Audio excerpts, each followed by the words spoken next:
IPFS, the front end. Let me show you.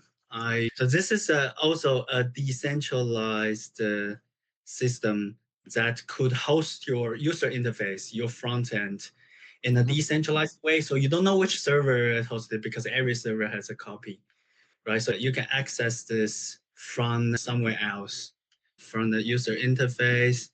And I heard that they're also going to, because right now we're using HTTPS. This would lead me to the next question. Is it still using DNS then, or is it another protocol to get to the user interface then?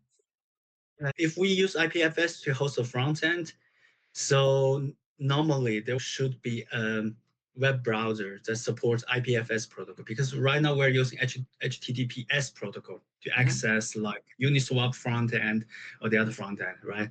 But from what I see, maybe in the near future, there will be a good browser, or the Chrome will also support IPFS protocol. So like IPFS, major dom.mxc or something like that, then it will be a front end that hosted like in a decentralized way.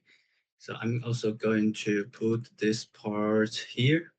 And then there will be some decentralized front end that you don't even need to know where is the server. So you ask very good questions. So is this the same like this 20 years old design? No, I'm telling you no. First of all, you will have a serverless front end, or you can host like IPFS one. And then this three parts that you guys see here is a user access through like load balancer CDN way of decentralized serverless front end, using this front end to have access to the smart contract and the data that's stored on the Moonchain. For example, to store our states onto this kind of ledger. Yes, exactly.